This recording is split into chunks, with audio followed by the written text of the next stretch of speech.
Well, welcome to another edition of the Digicel Sports Show right here on Islandstats.com. I'm your host, Earl Baston, and joining me yet again is Jason Juggling J. Ford. A lot of sports, man. Yeah, good weekend. Good weekend. Some surprises. Oh, definitely. World champion on the island. Who saw her coming back this weekend? Well, a little birdie. You saw the new boy, we didn't know? Well, yes. You knew that you didn't want to tell me? I couldn't tell you. Yes, that's I like news. couldn't tell you. And it was a surprise to a lot of people that would have seen her Sunday morning. And unfortunately, fortunately for me, I was the only media there. The other media wasn't in the area. And hence probably got a full-page article today, meaning, it's days later. But that's how it goes. And we are talking about the world champion, Flora Duffy. Yes, indeed. But guess what? Let's get some messages from our sponsor. Yes, indeed. Bermuda, listen up.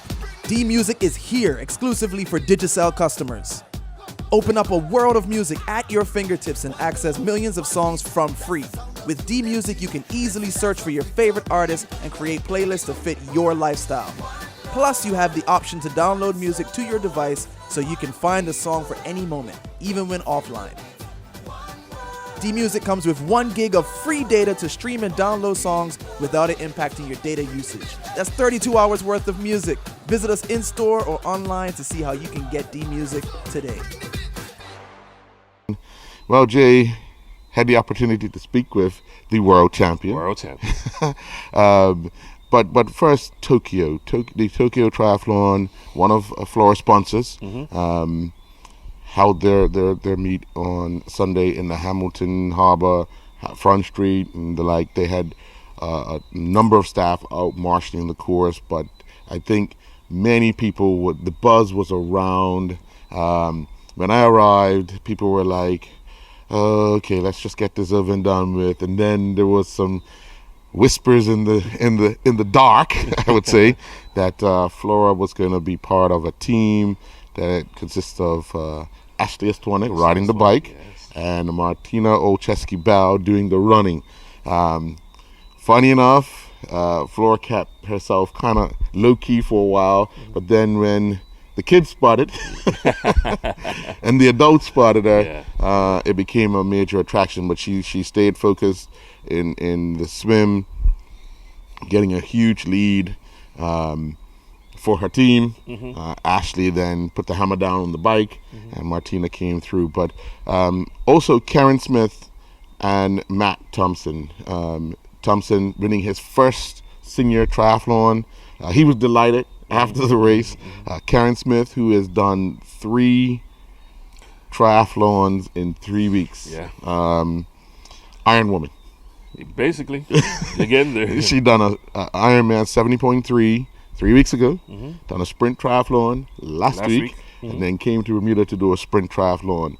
And believe it or not, those things are not easy. Mm-hmm. That shows the level of fitness she's in to be able to compete. And then obviously talking to her about her experience in Rotterdam, because she was there, mm-hmm, when Flora competed, when her son Tyler competed, when Erica Hawley competed, mm-hmm, and she was amongst some other Bermuda athletes that competed on the age group day in Rotterdam. So got a chance to speak to Matthew Thompson, Karen Smith, and Flora Duffy after the race. So let's get those interviews. Congratulations. Oh, thank you very much. Thank you very much.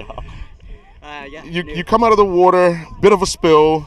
How much of that played into the psyche of looking to catch young Pilgrim? Yeah, young Pilgrim, he's fired on all cylinders. His talent, I think he'd raced earlier in the day, in fact. So, I mean, bless him. He's a real talent. He's coming on so strong. And for the old guys camp, it's just one for us, I think. And but all the encouragement to the juniors, as well as Ian in particular, so that's good. On the start line, none other than world champion Flora Duffy for the swim. What goes through your mind? Because your reality sets in that I'm next to a world champion starting a race in Bermuda. Yeah, all the admiration for Flora. We've watched every race on the ITU feed, of course, here at Bermuda, and cheering for her. And to be on the start line and just to have her here the week after she wins it in Rotterdam is quite special. And just a real shout out to Tokyo, really, as a premium sponsor for her and for triathlon in Bermuda. It's really wonderful to see her. So thank you, Flora, for coming and setting us off in the right direction. Now, on the bike, you got to try and make up time because you're a bit behind. When did you feel as if, okay, I can get Nick, I can get in the lead and come through the finish line and take one of your first titles here in Bermuda? Very first title, thank you. Yeah. So firstly, it just swim come out. You know where you are, sort of with the people that you train with. In this great community here, we're all pretty tight, and so really on the bike, it's not a question of trying to pick people off, but trying to just execute what you're capable of, and not going out too early, too quickly, and then so slowly building as you sort of settle into your pace. I was fortunate enough to do the long distance race in Penticton a few weeks ago with a Bermuda contingent that went there, so not really trained for this type of fast and furious pace, but certainly. And then when you get on the run, there's a little bit of confusion because you're not quite sure who's doing it as a team and who's doing it as an individual.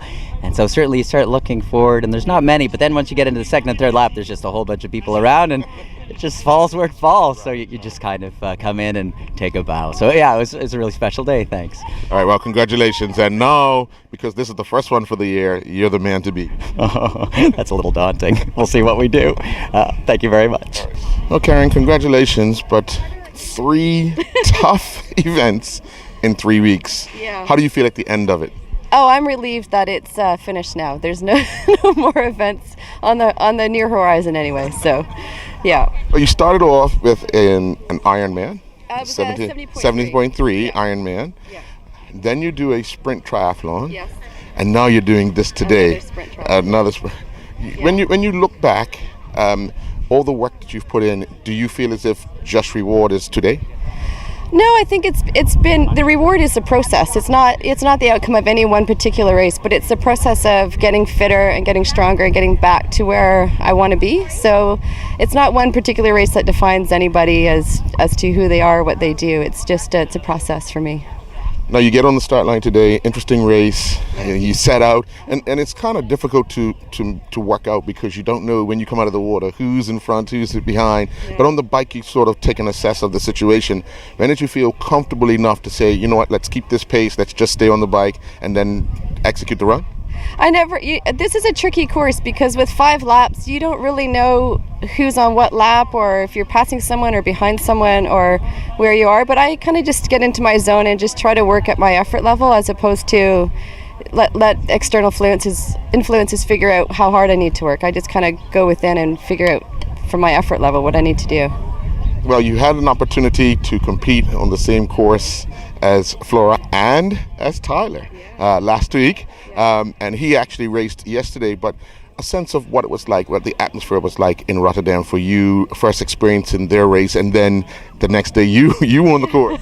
It was amazing. It was really exciting. First, Erica's group went off in the afternoon, and it was just sort of set the scene of what was to come. She had a great race. I thought she did brilliantly, and you're at the world competition, so you got the best of the best, and you've got to qualify to get there. So tough competition that's there all around. And then we watched Tyler's race was in the cold, 9 degrees Celsius, pouring rain, 8 o'clock in the morning. So only the real diehard fans are out for that one, and maybe a few and parents and coaches. But the finish line was still pretty electric, and it was just so exciting to watch him. I think I probably had more of a heart rate spike for his race than my own because just watching him, on the corners, the cobblestones, 18 turns per lap, 4 laps. It was just like nail biting. It was so exciting. And there was a big chase pack behind his group, only 30 seconds back. So he knew he had to have a race of his life to do as well as he did. So he was pretty excited, and he appreciated all the comments and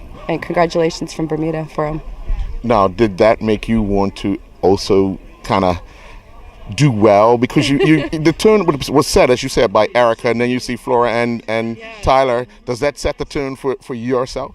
Well, then we had to watch Flora's race, and of course, like, that is just electrifying too, and it's just packed with people, and we're running back and forth to different spots of the run course with the flags and just cheering her on. And she was a machine. She just it's almost like robotical with her. She just moves and she doesn't break stride, and she doesn't look like she's hurting ever. She's just phenomenal. So of course you've got 3 days of racing, and then you come to your own race, and I'm exhausted just watching. So but yeah, my race was decent. It was a draft legal race, but I didn't have anyone to work with, so it was kind of a solo effort for me. But I worked as hard as I could, and I was really pleased with the run that I did afterwards, because that's what I've been really focusing on given the injury. So I'm pretty pleased with how the season went. Well, it's all over. Congratulations. Time to get some rest. Yeah, absolutely. I think I'm calling it a off season right now, and might go have some some beverages that I normally have at this time of the year. So, All right, well, congratulations again. thank you, Earl. First of all, congratulations, two-time world champion ITU women's. Take us through the 7 races that you had this year, and obviously leading up to Rotterdam, a lot of attention on you, trying to do something no other woman has been able to do, and that's been 6 races on one tour. Yeah, so it was a pretty big year, especially coming off of last year. The year started in, Yokohama, Japan, which was actually quite tricky for me because I was coming back from an injury, a pretty big injury, so I didn't really know what sort of form I would have. The race worked out well, and I ended up winning there, and then went on to Leeds, then to Hamburg, then to Edmonton, then to Montreal, then to Stockholm, then to Rotterdam.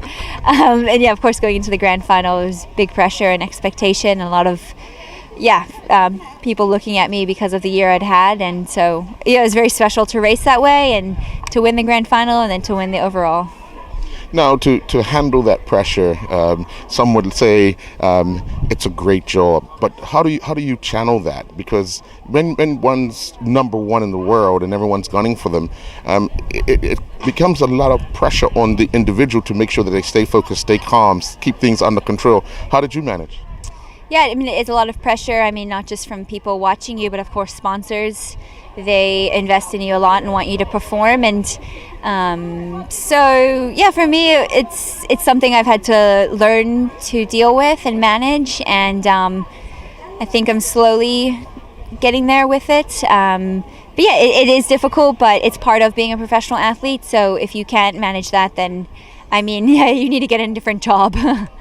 How much fun was it out here today? I know you only done the swim, but you got to see a lot of people that have watched you grow, watched you develop, but to be a part of the Tokyo Triathlon today must have been special for you. Yeah, it's really great to be here. I mean, Tokyo is a sponsor of mine, so it's really great that I could be here supporting their triathlon. And of course, I grew up doing triathlons here, so it's pretty neat to come back, when I race full time, and then of course to see all the kids here, and they all come running up to me and want me to sign something or take a photo with me, and that's pretty cool. It's like you forget about all that sort of stuff, when you're racing, you're trying to race and you want to win and perform your best, and you forget that all of this other stuff comes along with it, and it's pretty neat to come back and see everyone's reaction, and I'm really just very thankful for the warm welcome that I've received from many Bermudians. So thank you, and I'm really excited to race here in April. How many little Floras do you see in these eyes around just today? Yeah, there's a lot of them here today, all in their little mini tri-suits and whatever. And they're like, we watch all of your races, we want to be like you. And that's pretty special. And I would just hope to inspire some kids, and not just in triathlon, but in sport here in Bermuda in general. So it's cool to see it firsthand. Taking a look at April, how excited is it that now you'll be on your home turf, bringing the world with you, because now they want to come to see what your base was, get a chance to see how you got started, where you got started, and follow those footsteps. How exciting is it for you that you will be the person that everybody be looking at in Bermuda? Yeah, it's going to be really exciting racing here. That's probably going to be my highest pressure race of the year. And it's really, really cool. I grew up watching the ITU World Cup that we had here in the 90s, and that really inspired me to be a professional triathlete. It was the first time I saw oh wow, you can actually do this. So I hope I'm going to come back as professional, as a world champion, and I hope many Bermudians come out to watch. And I'm excited just to showcase the island to everyone that I compete with on the world circuit, and I think everyone's going to love it here. It's such a fantastic island and a great course, so it'll be a good event. Well, I want to say on behalf of Bermuda, congratulations, job well done. Keep up the great work. Yeah, thank you very much. Bermuda, listen up. D-Music is here exclusively for Digicel customers. Open up a world of music at your fingertips and access millions of songs from free. With D-Music, you can easily search for your favorite artists and create playlists to fit your lifestyle. Plus, you have the option to download music to your device so you can find a song for any moment, even when offline. D-Music comes with 1 gig of free data to stream and download songs without it impacting your data usage. That's 32 hours worth of music. Visit us in-store or online to see how you can get D-Music today. Well, Jay, you heard Flora and Karen, and what would you have wanted to talk to Flora about? Let me get your perspective. Well, we've done all the ins and outs of stats of what she's able to do. What I did hear from her and the notion from her is how much she respects coming back and doing stuff along with Tokyo Millennium, who's been with her for many years now, who have supported her. And that's the angle there, because we talk about athletes in that journey, especially athletes who these basically the solo athletes, they're not team athletes. So they're always looking to get that sponsorship, continued sponsorship. We hear it with Tyrone Smith a lot of times. Our sprinters are the same thing. Our swimmers are the same. So we keep hearing this continued sponsorship, and to talk about some of the relationships that's probably helped her. Yes. To also help them, because without all this sponsorship, Flora will not be where she is today. Right. And I think that's the story that we need to expose a little more, because of the fact that we need that partnership.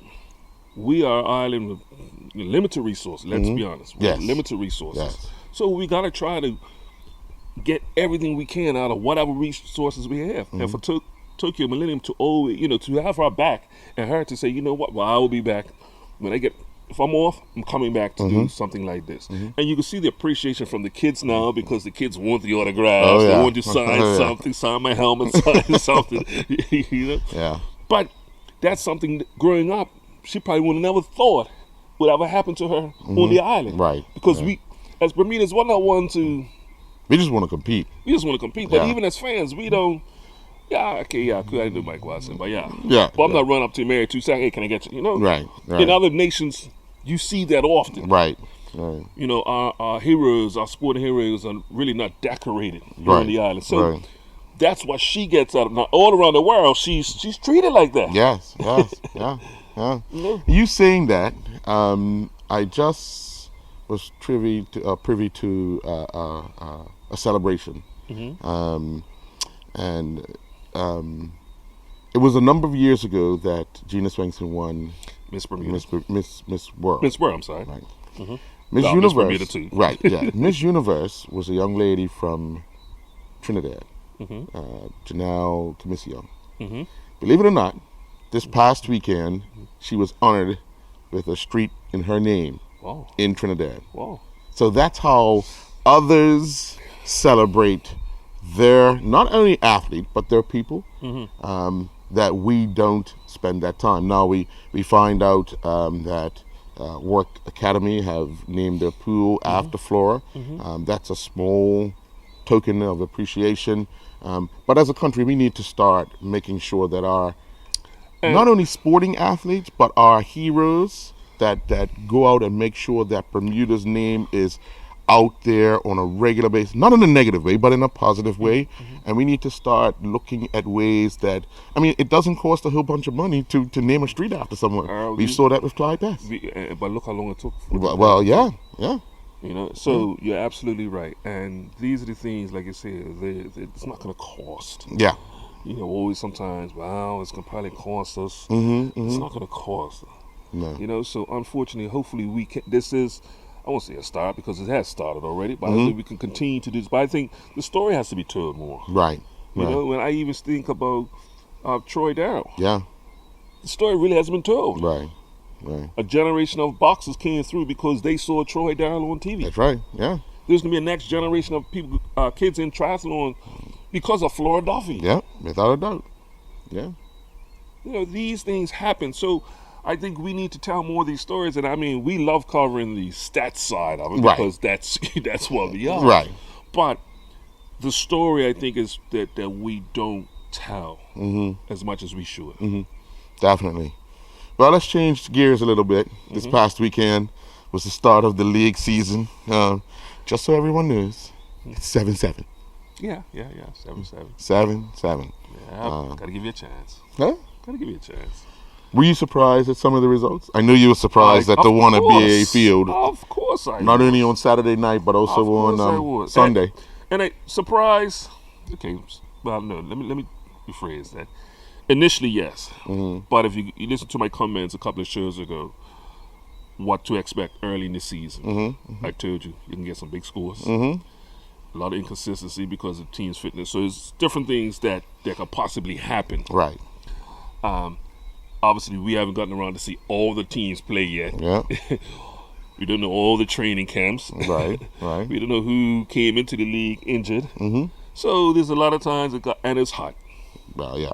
Yeah. So there's a lot of variables that can lend itself to surprises, as you would say. I mean, I watched quite a bit of the Dandytown Robin Hood match, and it was a clear indication that after 20 minutes, the pace of the game, the Dandytown Hornets players slowed down because the fact that was the first competitive Two different match. speeds. Yeah, 2 different speeds. and Robin Hood was able to maintain that level, right? Because they've played three other matches, so it's only a matter of time before Dandytown find their legs, and hopefully they're not in the same predicament they found themselves in last season, struggling with a bad start. But I'll tell you one. We talk about the league champions, Robin Hood. One surprise was PHC. yeah, Not winning, but by the amount, and it could have been many more. right. And if you look at without the services of Sequoia Robinson, who was substituted after 20 minutes, which is the captain, Right. you didn't see 8 goals coming after that. Well, yeah. Well, initially when they got taken off. Right. Right. But in saying that, you look at that 9 goals. Goal difference. We could talk about. Look how close the league was the last few years. It was coming. Goal difference could make a difference. Right. And we're talking only week 1. Yeah. But plus 9. Yeah. Right off the bat. Yeah. Yeah. 2 more wins, 9 points. Your goal difference goes through the roof. Some teams struggle to get 20 goals in a year. Yeah. Yeah. There's plus 9 Yeah. right off the bat. One game. And they got to play Flanagan's again. Yeah. But I don't expect 9. No, You know what I'm saying? I don't, and that's the thing that we go. But if you look at the draw with Somerset Trojans and Social Club, Yes. Yeah. very surprising for me. Well, I should say for you because I picked that one right. But what was the one you got wrong? Let me see. the Dandytown Robin Hood. Well, yeah. Yeah. Like, come on now, league champions. Yeah. No respect. No respect. No. Rodney. No respect. No, but all in all, we saw Kremp once again play a major part in a lot of these games. Well, I mean, which is that was the problem. I mean, if you look at the So did I leave? Southampton Rangers are going in the first division. Southampton Rangers and Devonshire Colts players going down with cramp, and that's a clear indication of not hydrating yourself enough, not putting yourself in the right frame of mind and fitness to play a football game. Well, yeah, and it's hard. It's hard because if you don't do it on a regular basis, it's hard to say, I know exactly what I'm doing. Right. It is sort of hard. Right. But we also see it play a part in, even the result, with Boulevard and North Village. A player going down for Boulevard and Cramp, play continued to go on. The Village ended up scoring and eventually ended up going on to win the game. Boulevard feeling slighted a bit. But once again, it's competition. And as much as, and we're going to talk about this in another sport later, until what coaches will say is play to the whistle. Right. But let me ask you this question, because I get really ticked off when drama headlines sort of go through. What controversy could it be? No. I didn't say controversy. No. But you're referring to the incident, and the incident headline is something about controversy. I'm not worried about the headline. Right. I'm not worried about the headline. I'm talking about the actual incident itself. Right. Take for instance, and we're just gonna play it out. It's not the actual incident, but let's take it out. Earl Basin, me and you are playing. You catch Cramp. Right. Now, if it's a one-on-one, like a tennis match, you can't continue. Right. Well, the play continues. No. Right. Sticking in context. Football. Okay. Football. Football. Right. Okay. I'm a striker. You're a defender. Yes. You pull up. Oh, Yeah, and it's happened. I might look back, So yeah, laugh, and keep going. yeah, because that's the sport in you. That's the sport. Yeah. Now, if Earl, we went into a tackle, and I broke your leg, even though that might be the sport of me, but I'm gonna stop because now, humanity side comes out. Right. So this is a little bit different. Right. It's a little bit different. Yes. And I think sometimes, just because the guy says, Right. if I know that it's not An critical injury. Right. The circumstances changes right away. Change right away. Right away. Change right away. Because if I go in a tackle with you, and you hear a snap, whether it be my leg or your leg, stopping. You got to stop because I'm stopping. First of all, you're not sure if it happened to you because No. Sometimes, people break up a bone, Yeah. and for a split second don't realize it. It's you. Yeah. Yep. So when you hear Absolutely. that noise is because trust me, it's happened to me. Yeah. So you hear it and you're looking around and then all of a sudden you realize it's you. It's me. And the pain then, because the brain says, oh, yo, and Yeah. then, so the circumstances change. Yeah. But if I see you down on the ground and you're holding your hamstring or your calf and you're saying I'm got cramp, if you say I'm got cramp, well, buddy, I'm taking advantage of you. Sure. Hey, throw that guy some water. I'm going. Yeah. Check it later. Because you're looking for any advantage you can in the competition. And that's, some might feel, wow, I'm not meant to be the spirit of the game. It's competition. Yeah. And if you're out by the touch line, as long as you're not in the middle of the goal, where you could probably impact the game, or a goal being scored, then the referee is not obliged to stop the match. Not for cramp. And we see that on a weekly basis. Yeah. On TV. Yep. On a weekly basis, guys, and especially in the Spanish league where guys are flopping around. Yeah, sure. And they are flopping like somebody really sharp. Oh yeah, somebody up on the top. Whop. Okay, bullet in the leg. But I'll come back and get to you.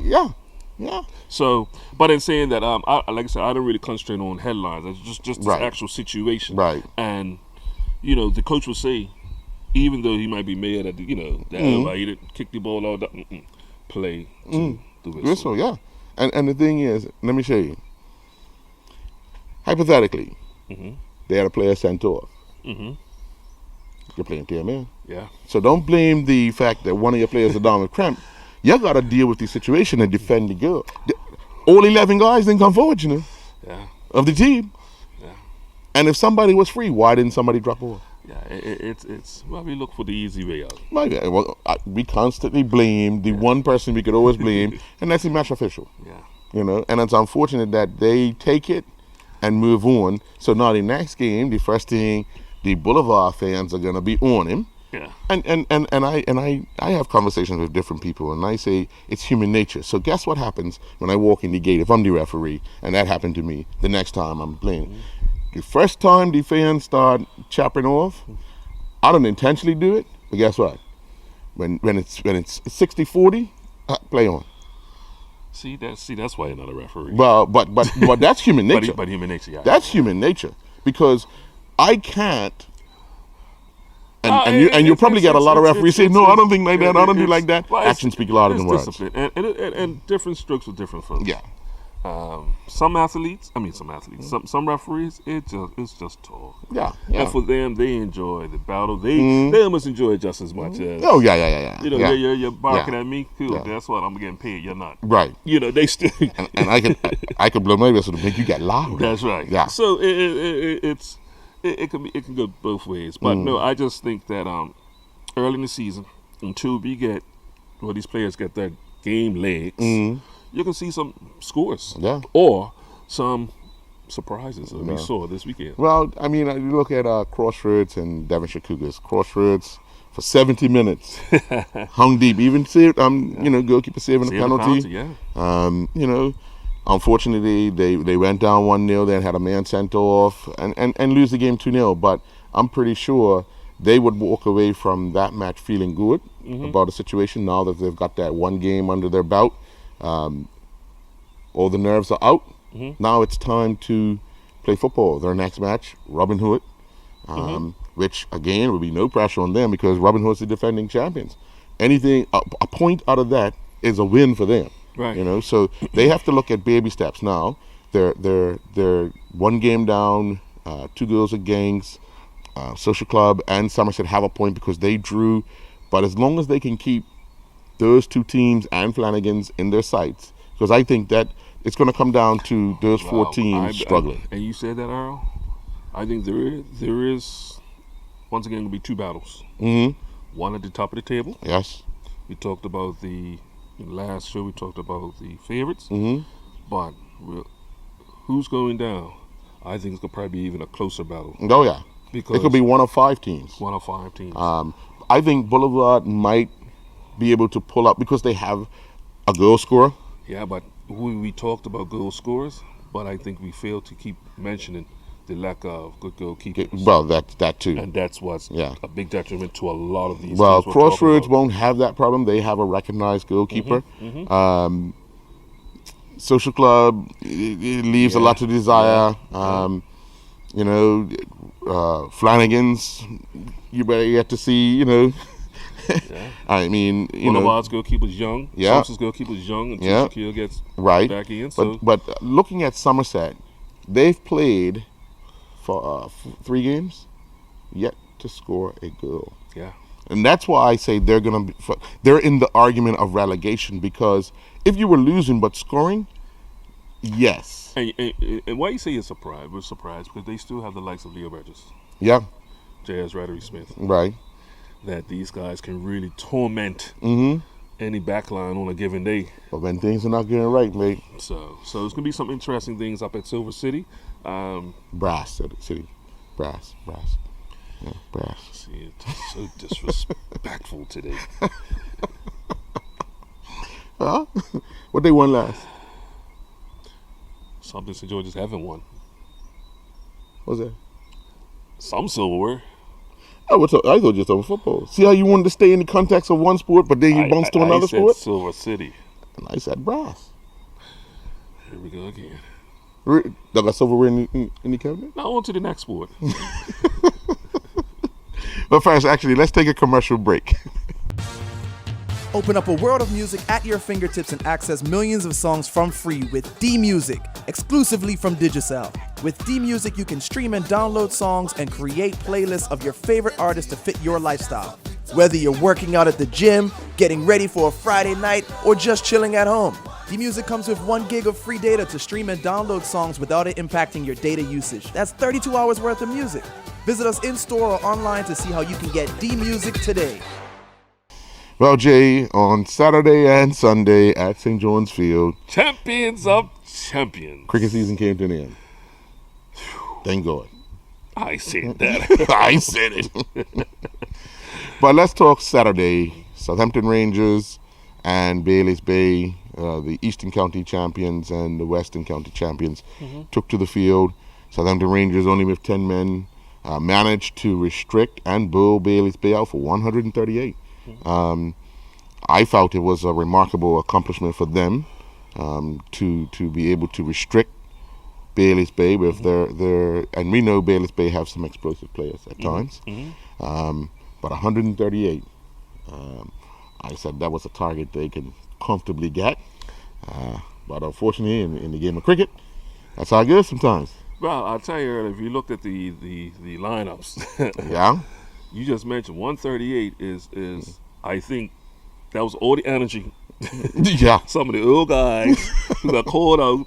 Yeah, you got anything left in you? Yeah. Whoever played this year, Yeah. a.k.a. Kyle Lightbourne, Yeah. but come up with some of the best bowling figures of the Right. day. Four wickets. Yeah. And 10 men Yeah. on a field where you got almost 3 guys close to 50 Yeah. playing. Yeah. So I think that was a remarkable feat in itself. Right. You would think for Rangers to have a chance, the likes of Janara Tucker will have to go off. Mm-hmm. Dion Stubble will have to go off. Alan Douglas Jr. will have to go off. Even if just one of them ran off. Even just one of them, Yeah. you would think that's the only way Rangers will have a chance with basically the squad that, Bailey's especially the Saturday squad Bailey's Bay had. There's basically been a Connie squad for Right. basically the season. Bay. Right. But I think they punched way above their weight, and due to Heat exhaustion. A lapse in concentration by Vernon Eve probably cost him the game. Probably cost him the game. Well, And I say probably because 8 other guys anything- got out before that. That's why I said probably. Yeah. I think you go to probably talk about just them playing with 10 men could have probably cost him the game. Yeah. But we talk about situations when we mentioned this in football. There was obviously the ending of that game. There was a run out to end the game. Right. And it's been a controversial run out in cricket for many years now. It's in the rules now. Hold on. I'll let you finish. I didn't. I'll let you finish. Right, thank Go you. ahead. And in saying that, we've seen it play out many times here on the island, many times in international cricket. And the situation basically, guys running up to bowl, the non-striker walks out of his crease, and the guy stumps him out or runs him out. Some may feel that it's not in the spirit of it. It's a gentleman's game. So over the years, they have tried to come up with a way to try to say, okay, look, warn them first, change your hands before the action, all these different things. This year, beginning of the season, they cut all that out. Yep. If you walk up to the wicket, now you ain't got to run. If you walk up to the wicket and the guy's running, you can stop him out. You can run him out. And basically, that's what happened. Now, obviously, the guy's on the other end of it. Number one, you're embarrassed. Right. Because you just look stupid. Because you're asking what happened. Yeah. What happened? It's pretty obvious. Yeah. Number two, you got to try to explain this to the rest of the players who are on the side who didn't see what happened. Right. And then, the fact that losing the game, to end the game like that, it really, in a cup competition, Right. sort of hurts. Right. But we've seen it, and I say this time because, one player for Southampton Rangers in the past, that was one of his MOs. Dwayne Pickles. Yeah.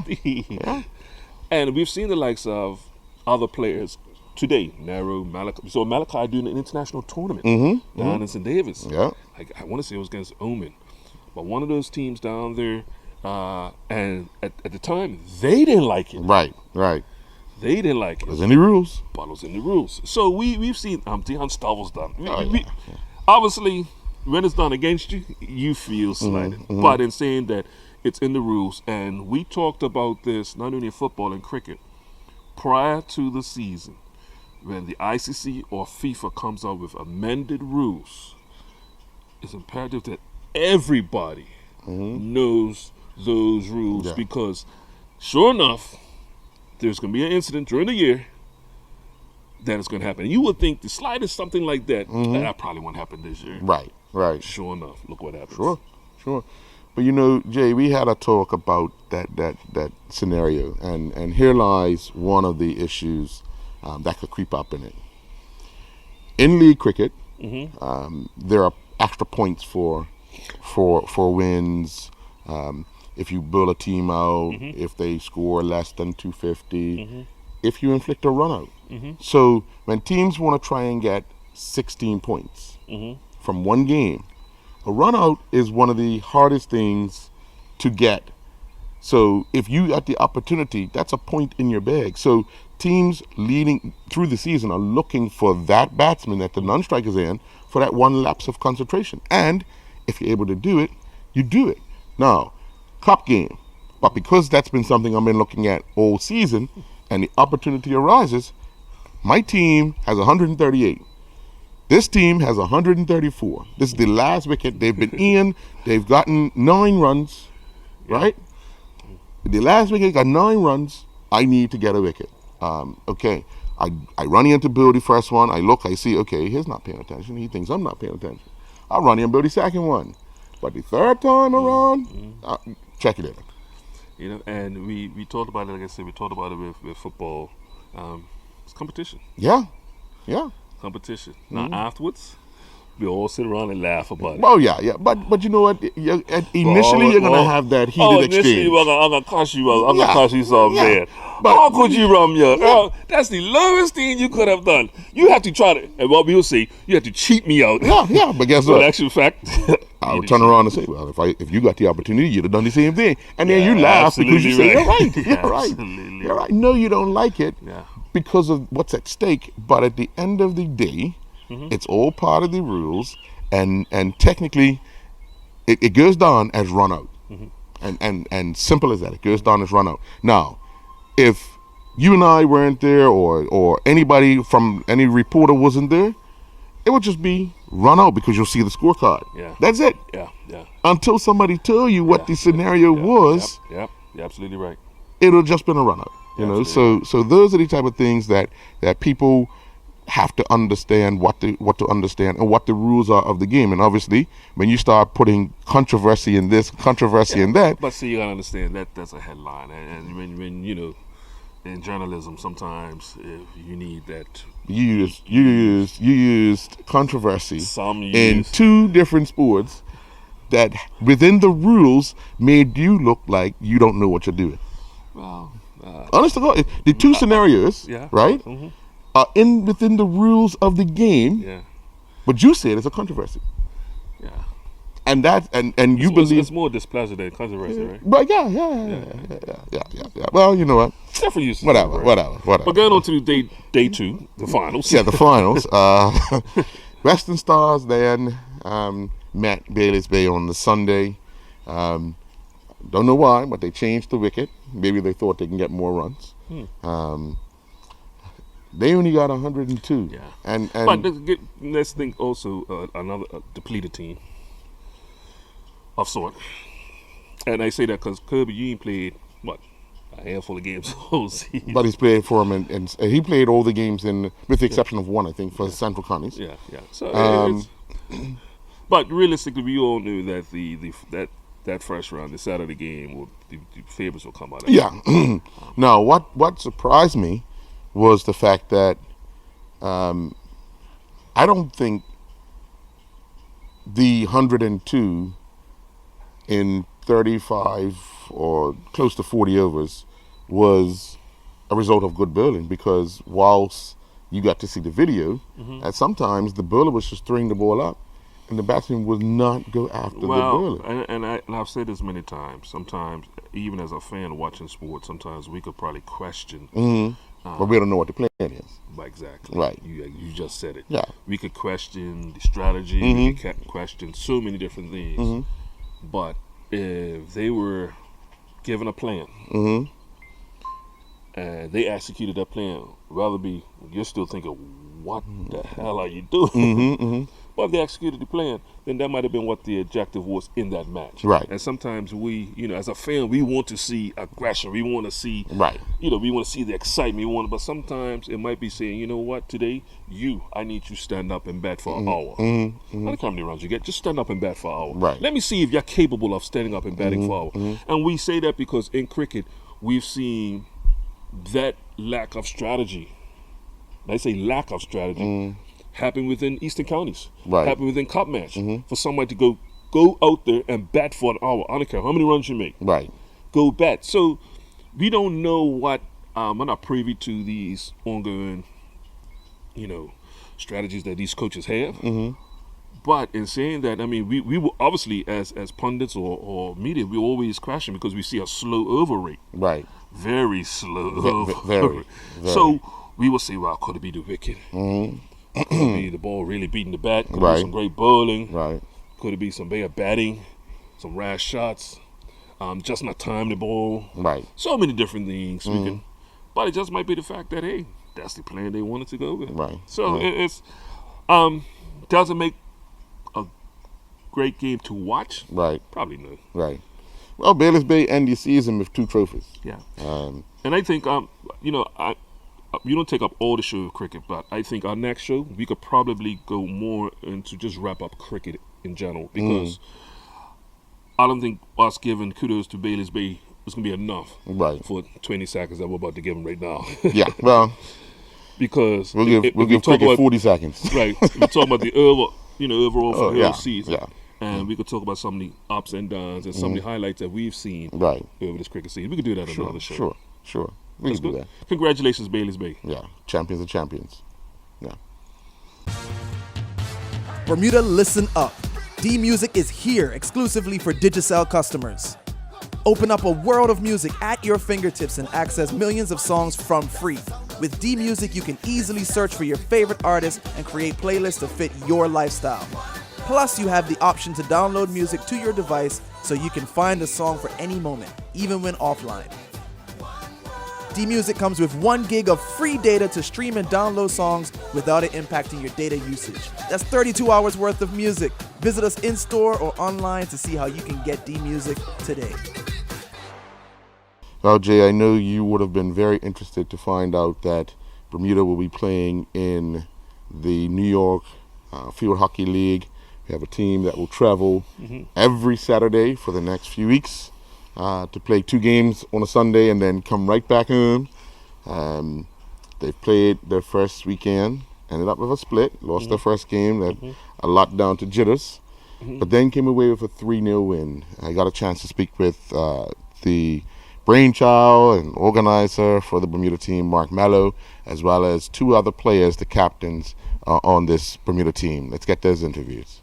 Mark Mallow, very exciting news for you and these young men as you've entered into the New York Field Hockey League. Correct.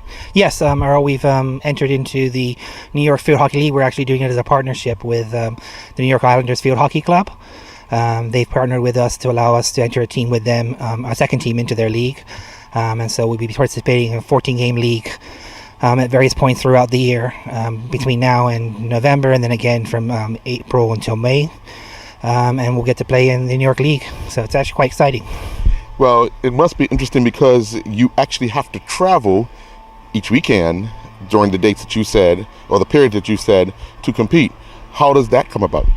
Yeah, well, that's going to be the challenging part is, basically getting everyone there to the airport on the Saturday, go up and play the games, and then come back on the Sunday night to get everyone come back to school and get back in time to go to work. So that's going to be a bit of a challenge, but it's only one of the challenges we'll face. Obviously, we're stepping up a level. We're really just trying to drive the performance of the players, and this is a way that we can actually get them a lot more games on a regular basis. And that's really what we really wanted to achieve, is to really raise the standard of the game so that, we move from participating to actually competing against, the top teams in the world eventually. So that's our big goal, is to eventually represent Bermuda and compete at the international level. And so to do that, we really had to find a way of finding a really high level of competition on a regular basis. And this was an opportunity that, we were able to figure out and negotiate, and a lot of people helped out to make that happen for us. This didn't just happen last week. It's been something you've been working on for quite some time. What was the process, and then obviously the joint venture that you had to sort of get yourself into to allow this to come to fruition? Well, we were looking at just trying to find a way of finding that competition, and so I probably spent about a year and a half negotiating, different ways, looking at different airline options, hotel options, different league options, and just trying to figure out, could we make this work?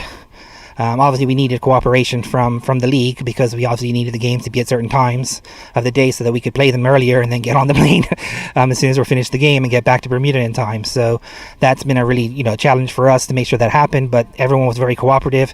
The hockey community is a great community worldwide. They were very thrilled to try to find a way to allow us to enter into their league and to make it happen. So we're very excited to make that happen. And we're very excited that we get this opportunity and our players get this opportunity, and it's a really step up for us. I mean, we're going to get to play against players. It's in New York area, but you got people coming from Boston in to play, people from Philadelphia, people from Miami, all coming in to play in this league on a regular basis.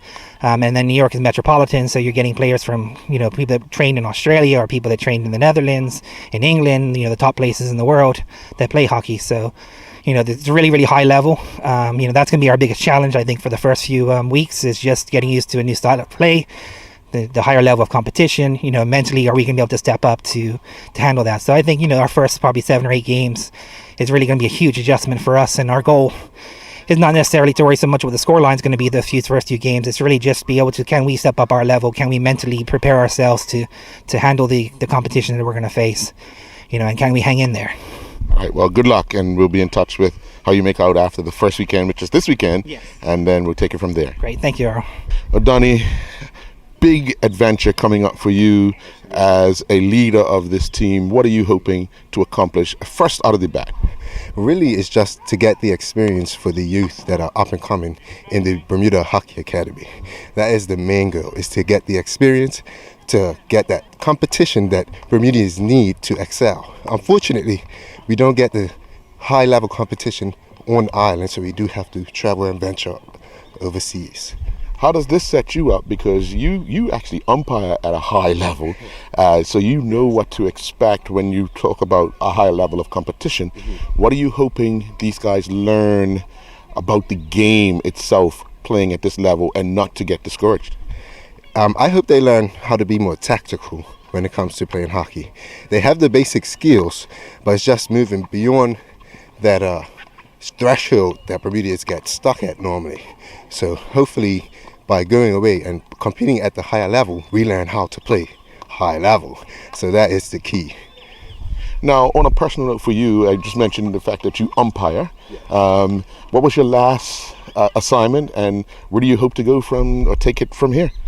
I would say my last 2 assignments, to believe it or not, I went to the Rio de Janeiro Olympic qualifying matches. So I was the umpire that sort of was deciding who was going to be in the Olympics. Unfortunately, I didn't go to the Olympics, but that was a major step to get my badge to move up to the next level. And that's what I did the following tournament at the World Hockey League Round 1, where I then got my badge to move a step further to hopefully get that Olympic, the Olympic spot. Exactly, the appointment is what they call it. Yeah.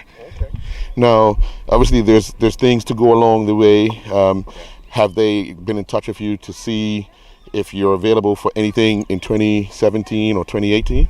Yes, all the time. I do receive a lot of emails back and forth asking my availability, because coming from Bermuda, I'm in a very unique spot, being that we don't have an official national team, so I am what's called a neutral when I travel. So that means I can umpire any game. So I do get a lot of offers very often, yes. All right, well, good luck on this, and good luck on your umpiring, as you can continue to make sure Bermuda's name stays out there, whether it's with the hockey stick or with the whistle. Absolutely. And don't forget, guys, Bermuda Hockey Academy is a brand new charity, and we look forward to hopefully encouraging a lot more youth to come out and try this brand new sport that they might not have seen before. Nathan Simons, you're getting an opportunity that a lot of people would love to have, playing in an international tournament. Well, obviously, you'll be playing overseas, so it's different from Bermuda. Your message to the other players who might be a little nervous at this time, not knowing what to expect? I would definitely say stick to the work, put in the dedication, keep coming to practice. You'll learn a lot from the people that are older than you. Never push away advice. Just keep on the hard work. Now, this is uncharted waters for everyone here. What are some of the things Mark has been telling you guys to expect once you arrive in New York? And obviously, it's going to be a lot of high-level action right from the start, because you got 2 games on the first weekend. Yes. He's definitely said keep the tempo up, got to move the ball quick, make sure you keep your composure especially, and just have a good time. Now, you'll be the envy of a lot of friends, because every weekend for the next few weeks, you'll be off island. Yeah. What are your friends saying? Good luck.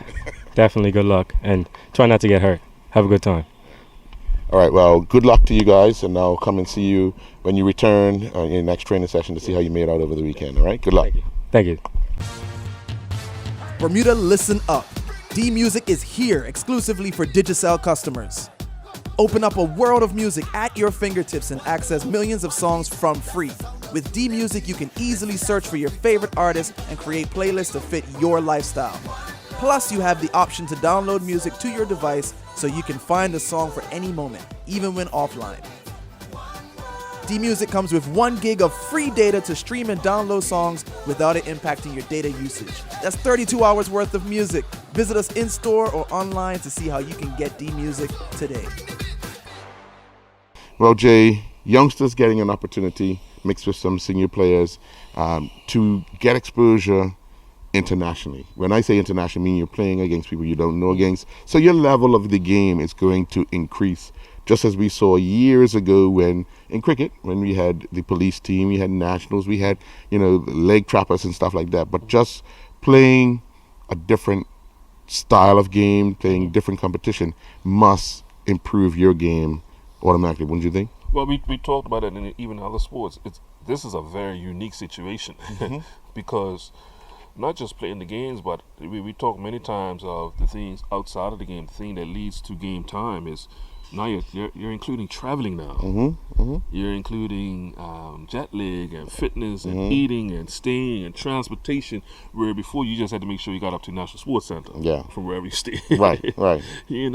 So and then getting back to go work the so or school, or school or whatnot. So all these things, they do still play a part in the energy for the game itself. But like you mentioned, playing against quality opposition, it doesn't matter what level that you're at. You could be in a third tier of any league, but if you're playing against the quality opposition at that tier, your game will improve. Yes, indeed. Your game will improve. So it's kudos to this idea. I mean, I never thought this would ever even happen. Sure.